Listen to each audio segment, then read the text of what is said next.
Okay, so this is a 2003 Dodge Grand Caravan. I need to replace the hose heater pipe, which is located in the back. And there are two videos out there. One of them, I mean, it kind of works, but it's just too hard to do the way they had it. The hose heater is back here. There's a couple of hoses connected to the hose heater pipe, and then it's attached with a bolt all the way in the back, all the way back here. There's a bolt back there that attaches to the car, and then there's basically a second bolt underneath the car. But the video that's out there to replace it, he really doesn't do much other than lowering the engine mount. He lowers the engine, but the point is, I just want to show you here, I mean, how much room you've got. You've only got, 3-4 inches, I mean, of space here. This is about 2 inches, but I mean, you really don't have a lot of room here to play to go all the way to the back. Even if you do lower the engine a little bit, even if you lower this down, to get all the way back here, and finagle out a pipe that's about 30 inches long and bent in different directions, that's not really conducive. I think a better way to do it is remove this entire thing here. This comes out pretty easy. You have to just simply remove the windshield wipers, and there's a tool for that. I'll show you that in a second. You take the windshield wipers out. You take this cover off. You take this bottom piece off, and then you have access to everything that's back there, and you'll see it. And it'll be a lot easier to work that. I'm going to replace both the heater hose pipe and also the return line that goes with it as well. Okay, so to remove the windshield wiper, there's a rubber protector that's right here. You simply use a screwdriver to pop this open. It's a simple piece of rubber. It's easy to take it out. That's the first piece you do. The second is a 15 millimeter socket, 15 millimeter, and you unscrew this. And it could be on tight, but it'll come off pretty easy, real easy. There's different videos on how to remove the windshield wiper. I've seen one where you hit it with a hammer, and that's ridiculous. You miss, you hit the windshield, it's game over. So the best one is this. This is basically I think it's a gear puller or a windshield wiper puller. Basically the way it works is you wind this back. These grip around the windshield wiper. They go on there. So this bolt is going to come down and push down on this bolt, while this is pulling at the same time up, and therefore it comes up. And you'll see it pops out real easy, real fast. Nothing gets broken, and that's the way it is.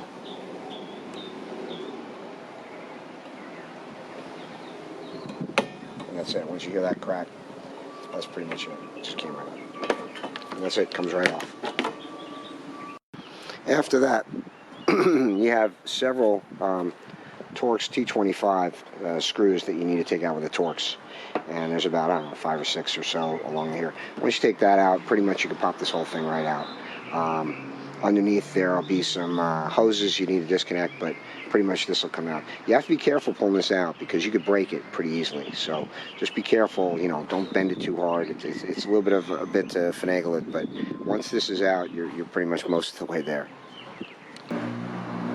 There's sort of a trick to pulling this out. You have to pull this up, and at the same time you want to get it past this point. And as you can see, the hood's up, and you've only got about, I don't know, less than a finger here width. I don't know if you can see it there. Yeah, width of my finger to pull this up. I can't go that high with this, and yet I got to get this about a good 2 inches high to get it off this and the other side. So there's a bit of art to this. So you got to wing it around back and forth. And as I said, underneath there are hoses as well.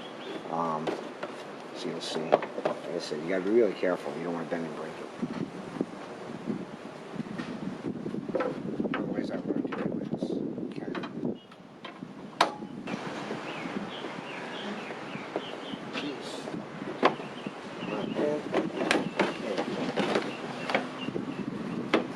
So we're higher than the hood.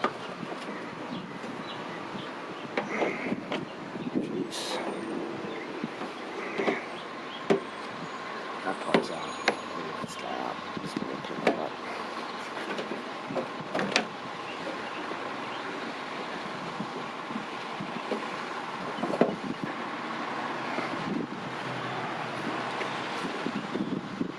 Just push it down.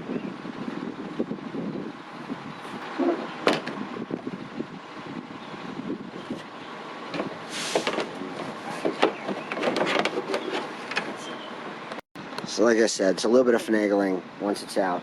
Here's the hose. You want to just disconnect this hose from the... It's out, and then you can just pull the piece right out.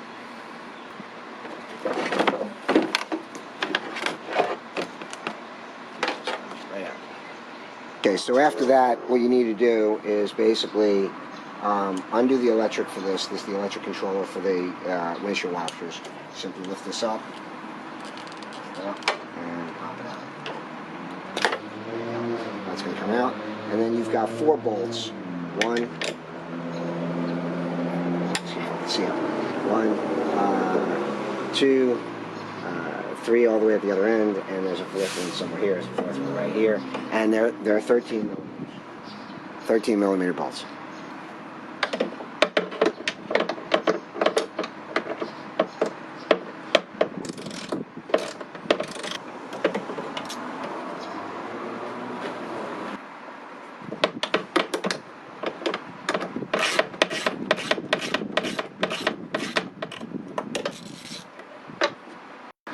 One other thing as well, in addition to that, you have 4 bolts here that are 10 millimeters on the top. Those need to be removed as well.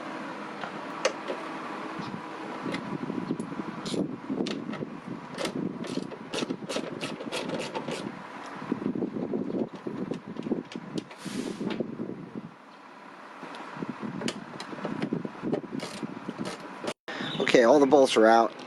Test it just to make sure, you should be able to just lift it up like that. You should see it flip out. Also, there's a hose. It's over here. You just want to pull this out.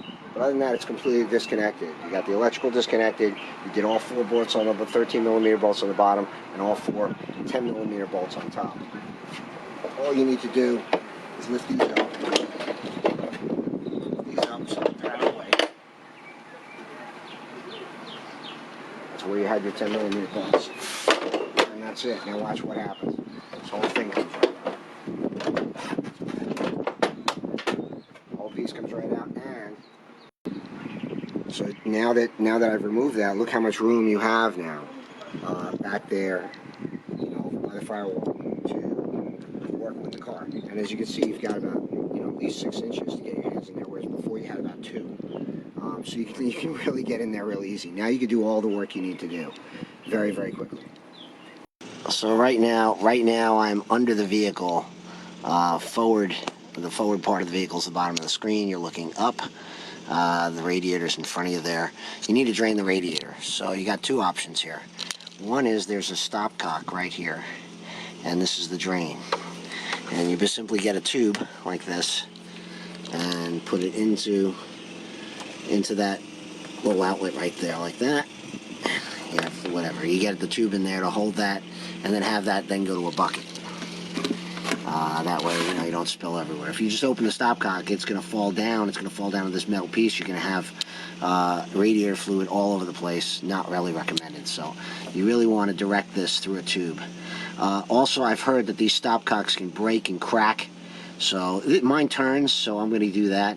Another option is on this side of the vehicle. That is the other side over here. Let's see if I can get the light better from down there. Yeah, okay.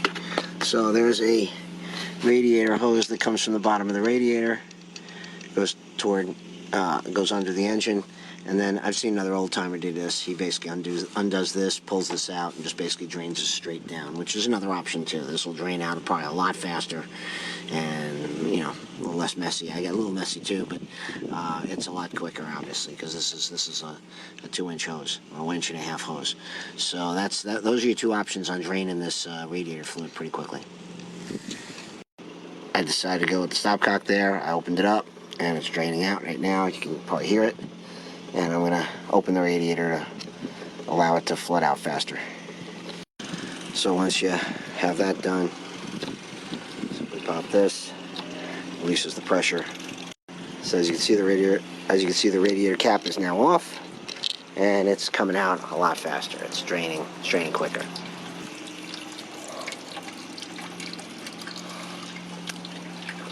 While that's happening and it's draining, we can start disconnecting our hoses so that I don't make any mistakes here, because all these tubes that are coming out in different directions, it's a little crazy. when you have the actual part, it looks okay, but when you're taking them out, you don't want to make a mistake. In other words, there's two lines right here.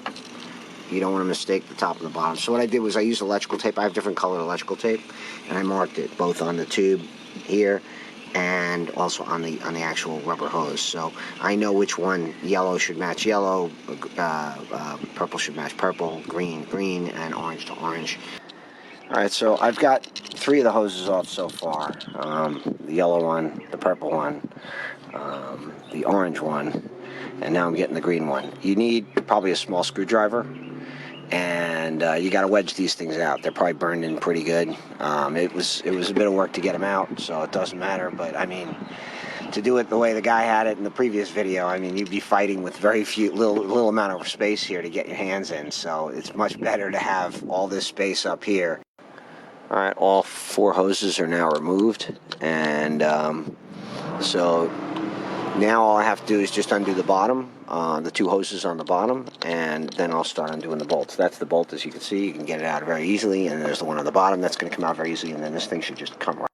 Okay, so now I'm under the car, and this is the other side of the part, and as you can see, it's what I said. Look how rusty this thing is. I mean, it just flakes and falls off to my touch. There you go. You can see it's crazy.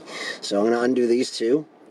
Pull these tubes out, and then after that, it's just undo the bolts and should pull it out. But that's what needs to be done. This needs to be just basically pinched together and pulled out, and that's all the pipes that are connected to it. So it should just come right out.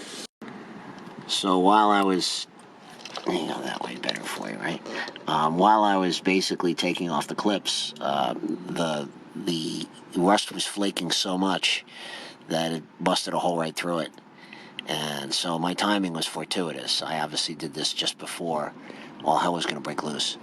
And so I'm lucky, but as I said, you can see when it's rusted that bad, it's going to break. It didn't take much. I mean, I just moved the clip back and it started leaking. So one is off, as you can see. It took a while. And now you get the second one. The rubber gets caked on pretty good. There's 2 methods to do it. One is with the screwdriver. You push it in with the screwdriver. The other is take a wrench and pliers and very carefully you twist it with the pliers, and you can crack it loose that way. You don't want to hold it too hard, the rubber too hard with the pliers. So here's what I mean by grabbing it with pliers. Sorry, I got one hand and one hand, so I'm gonna have to just put pliers on it like this, and just go back and forth with the rubber, just a little bit, lightly. Let's see if you can twist it off that way. It's not easy with one hand right now.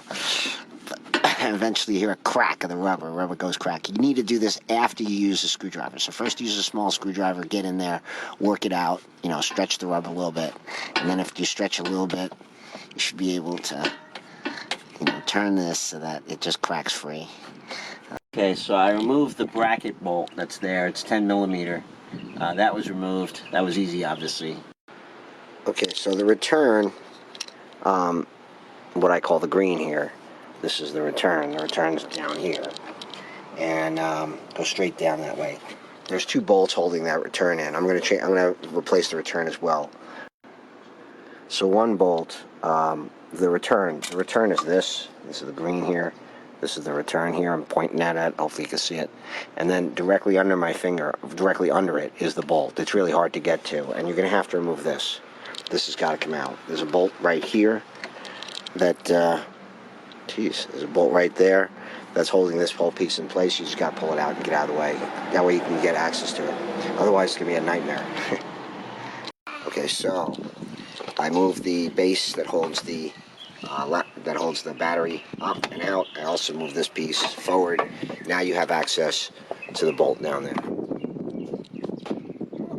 So here's the new part with the old part. I got pulled out. Sorry I didn't show you me pulling it out. It was a bit of finagling to get this. This is the return, and this is the part number for the return.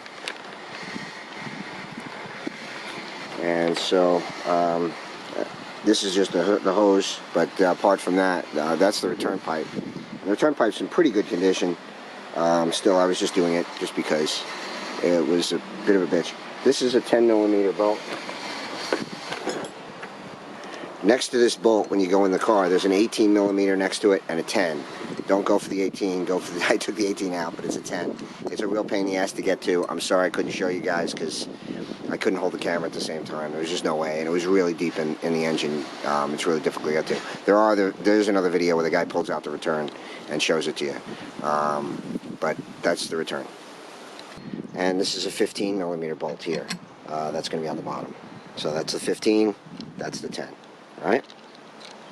So what we're going to do is we're going to take off this these clamps, and we're going to use this clamp, the one that's close to the engine, because this makes sense in case you ever need it again in the future.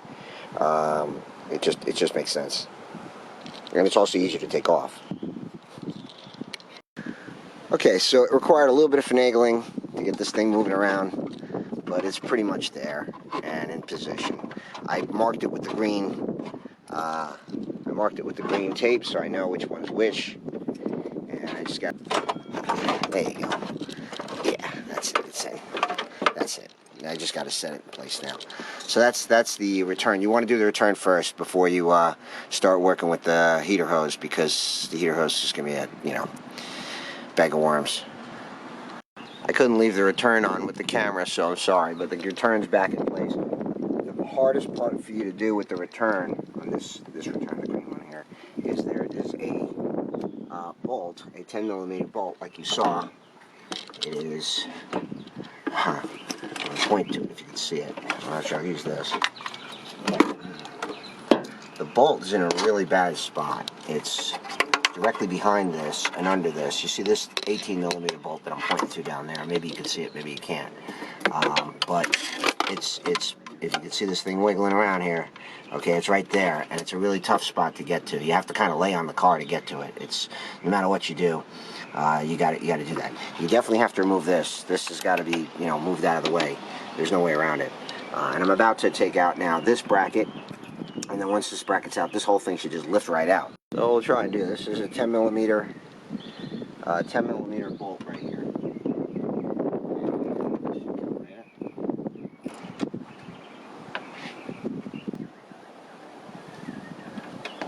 That's off.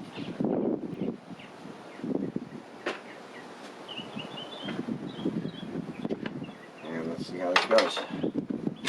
There it goes.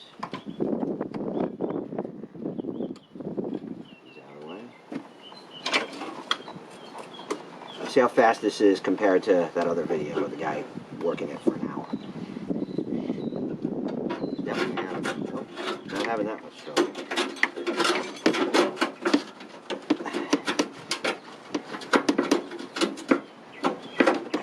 That's just hitting metal flashing.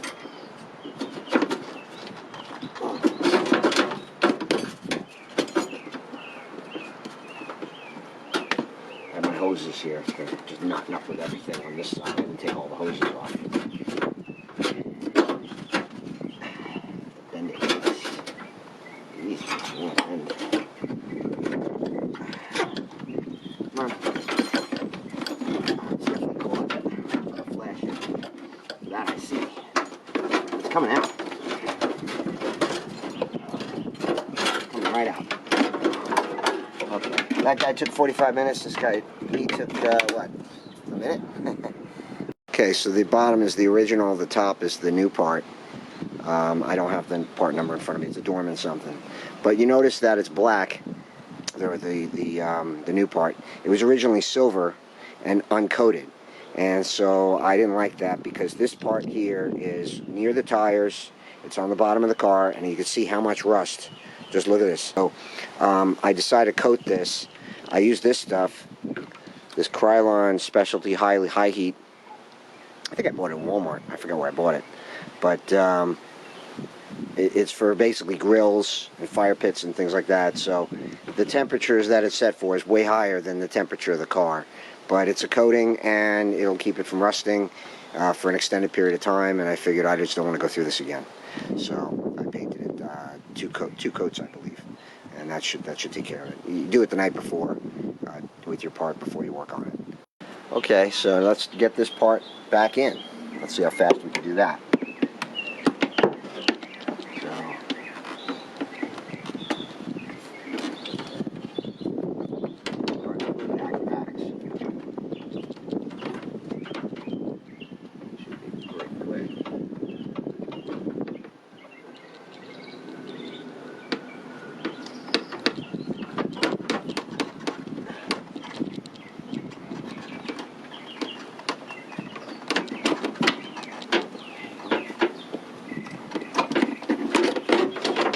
Okay, that went in really quick.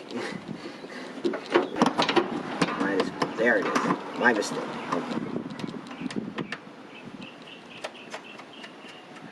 Okay. So we just gotta screw that in. That's in place. That was fast.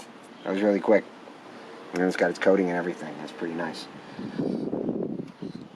Okay, so now we're under the car.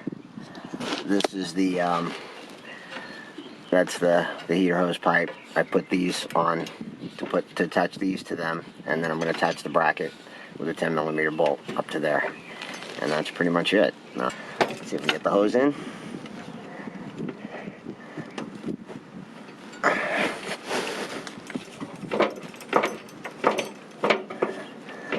Don't cross the hose. Make sure it's the same parallel. They're parallel with each other. They're not crossed, and you should be fine.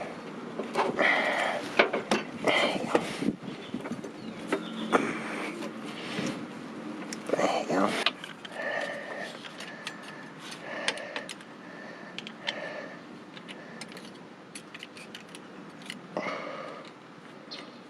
There you go.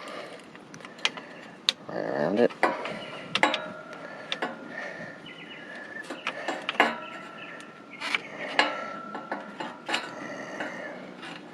There. Don't play fine. There you go, man. Okay. Drop it and leave it. That's the end of that. And that's it. 10mm bolt. Right here.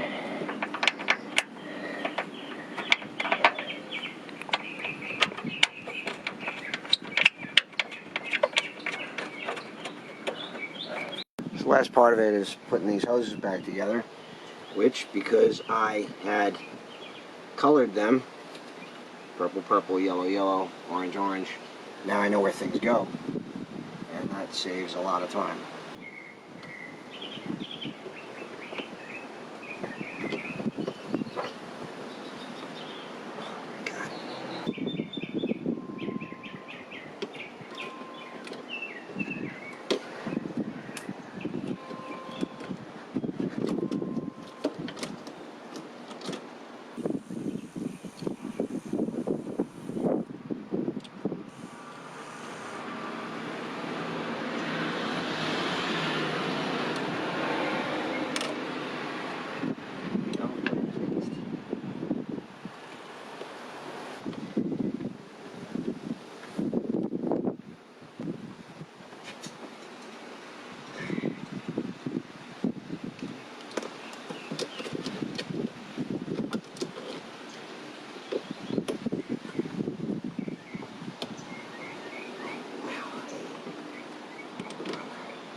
So now we have all 4 hoses connected. The return is also connected, and everything's all done. And just basically put everything away. Don't forget, obviously, your battery and all the other stuff you took away. You gotta put that back right. Otherwise, you're gonna mess up. I put everything back. I'm still putting back the windshield wipers, but I filled it with fluid. Everything's running. There's no leaks. Seems to be everything's okay, and you just want to put the windshield wipers back on. But as I said, you get tons more room. Look how much room you have here. Here's a screwdriver. You have less than a screwdriver's handle. Here's a screwdriver. You have less than a screwdriver's handle of room to get back there to get this. Putting the top back on. Remember, there's a tube that goes right here. The cover. That's your tube for windshield washer. Okay, so make sure you do that. And also make sure you connect the electric for the windshield wipers as well. It's a little bit of a struggle to get this piece on. You have to kind of bend it. You have to bend it a little bit because you want to get these two through. Once that's done, then you do the 6 Torx T25 screws, and then I'll show you how to put back on the windshield wipers. The important thing about putting back the windshield wipers is the position that they're in. One is low. One is low, the other's high. And one is a little higher than you think. And so you take the 15 mil nut, put in there, don't go down too fast, go down slow. You want to set it in place.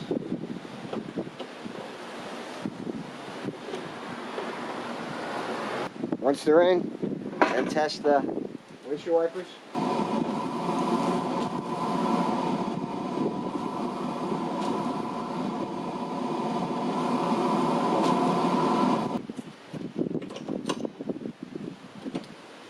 And then put the plastic cap on them.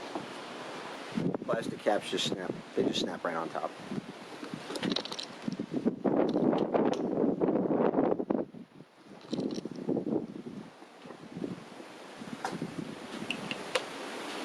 That's it.